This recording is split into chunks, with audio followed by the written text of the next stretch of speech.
sua dor, liberta de cuidados o pobre coração e salva os desolados do medo e da aflição.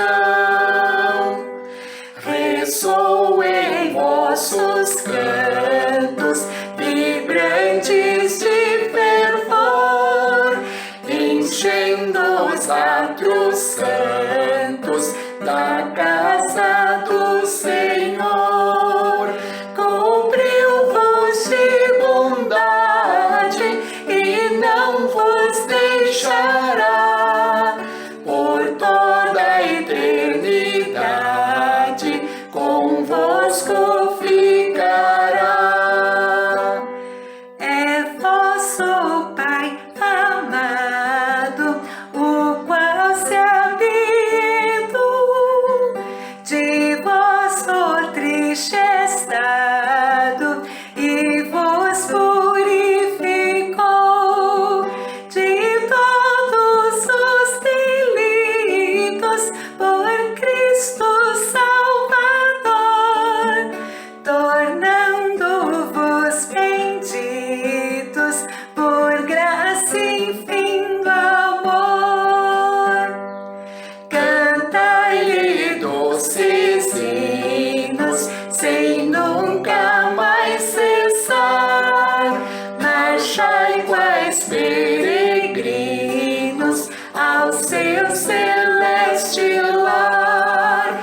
Lembrai-vos da bondade que Deus vos dispensou, servindo em piedade a quem vos resgatou.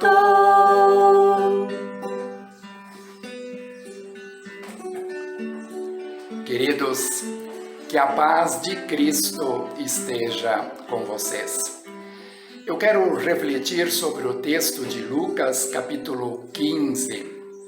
Certo dia se aproximaram de Jesus publicanos e pecadores. Publicanos eram judeus contratados pelo governo romano para cobrar impostos do seu próprio povo, os judeus, e por isso eram considerados traidores. Os fariseus também chamavam de pecadores os que não interpretavam a lei de Deus de acordo como eles interpretavam. E o que eles queriam? Esses publicanos e pecadores, eles queriam ouvir Jesus. E o que Jesus fez?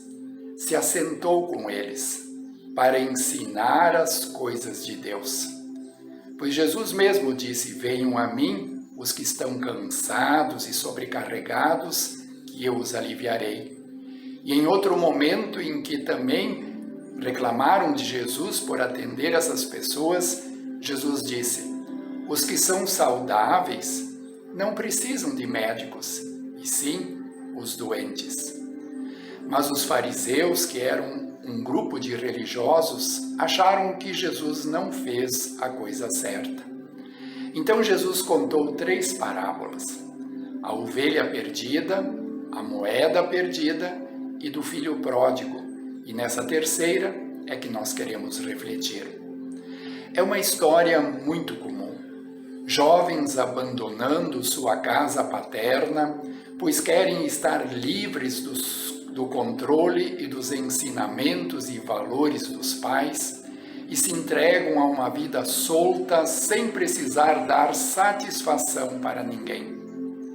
É, na verdade, a história do homem que procura viver longe de Deus e da sua palavra, nos cultos, estudos bíblicos e leitura individual e familiar da Bíblia, para seguir seus próprios caminhos e valores, sem ser importunado por ensinamentos, como pensam, desmancha-prazeres que inquietam a consciência. Uma vida sem Deus não significa liberdade, significa antes escravidão do pecado e ruína total da alma.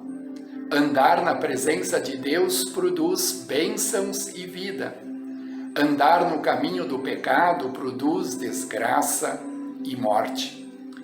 Conforme costume judaico, parte dos bens do pai eram divididos entre os herdeiros durante o tempo de vida, mas os herdeiros só recebiam após a morte do pai. O filho ele abre mão da herança total das propriedades que teria direito após a morte do pai e pede a sua parte já designada antes, desprezando assim o pai. O pai, com o coração apertado e quebrado, entrega a parte do filho. Então o jovem parte para uma terra distante, longe dos olhos do pai, e vive uma vida de desperdício e imoralidade. E para agravar a situação, naquela região surge um tempo de muita miséria. Enfrentando miséria e fome, ele passa a realizar um trabalho que para os judeus era degradante, pois os porcos eram considerados impuros. Ele não só cuidava dos mesmos, como desejava comer da sua comida, e nem isso ele recebia. Então, caindo em si, significa que antes estava fora de si, ele começa a lembrar do seu pai e como ele tratava bem a todos os trabalhadores, e como tinha lá na casa tudo em abundância. Então ele resolve voltar e confessar o seu pecado, dizendo: pequei, Pai, contra ti, e pequei também contra o céu, que é contra Deus. E assim pedir que ele pudesse retornar e ser recebido como um dos servos do Pai. O filho ainda vinha longe, quando o pai o avistou, e ele correu ao seu encontro. E esse quadro, pintado pela Priscila, a nossa filha, nos demonstra muito bem esse momento especial em que o pai corre para que ninguém impeça ou desanime o filho para voltar para casa, e o abraça profundamente, sem fazer qualquer repreensão. E de imediato, ele mandou trazer as melhores roupas, dignidade para aquele que estava esfarrapado, sandálias, sinal de que era um homem livre, porque os servos não usavam sandálias, e o anel, sinal de autoridade, símbolo de que ele estava sendo aceito como um membro da família. E mandou matar o cordeiro, que estava sendo preparado para um momento especial, para festejar e mostrar a sua alegria de que o filho havia retornado. O ponto alto dessa história não é o filho, mas o grande amor perdoador do Pai. Quando entendemos isto, nós vemos que Jesus está falando do amor do nosso Pai Celestial, que é a grande e boa nova a todos os pecadores, que são recebidos por Deus, não por sua pureza e bondade, mas pelo contrário, são recebidos por Deus porque Ele é gracioso e perdoador. O caminho de volta está aberto, a porta foi destrancada. O Pai Celeste nos aguarda de braços abertos, porque todos os pecados foram perdoados, pois Jesus os pagou com a sua morte e garantiu vida eterna e abundante com a sua ressurreição. Jesus é o caminho, a verdade e a vida que nos traz para o Pai. O filho mais velho, ao ver o que o pai fez, não teve a mesma compaixão e não quis entrar para festejar. Então o pai foi ao seu encontro para tentar conciliá-lo, mas ele disse: eu sempre estive contigo, agora veio esse teu filho que desperdiçou teus bens e fazes uma festa para ele? Então lhe respondeu o pai: meu filho, tu sempre estás comigo, tudo que é meu é teu. Entretanto, era preciso que nos alegrássemos, porque esse teu irmão estava morto e reviveu, estava perdido e foi achado. Jesus conta essa história para mostrar aos fariseus que eles estavam fazendo o papel do filho mais velho, não se alegrando com os publicanos e pecadores que procuravam Jesus.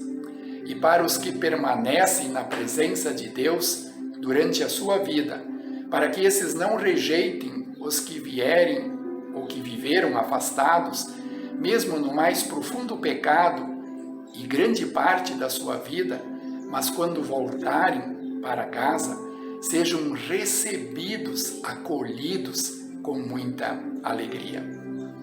E nos mostra que também somos filhos que recebemos parte da herança enquanto aqui estamos, que é a nossa própria vida, com o seu corpo, tempo, talentos e bens.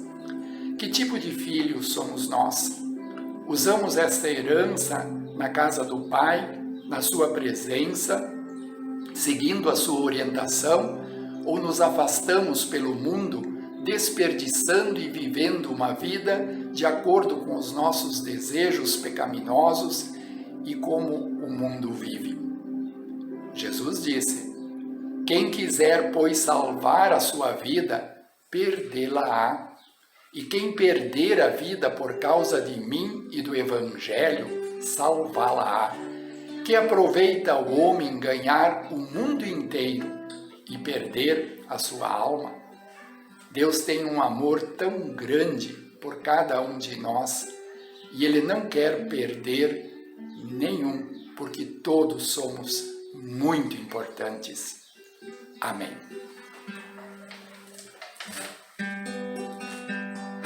Você é muito importante para nós, muito importante para Deus.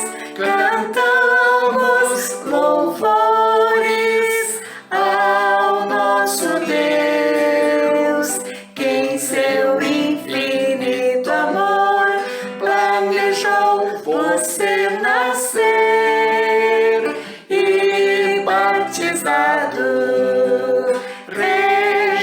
regenerado, filho do eterno Deus que veio nos salvar. O sangue de Jesus salvou todo pecado. Abraçado por Jesus, vive em sua luz. Nova criatura é, filho amado. Abraçado por Jesus, vive em sua luz. Você é muito importante. Você é muito importante. Não esqueça que o abraço de Jesus está sempre aguardando você e também os outros pecadores. Amém.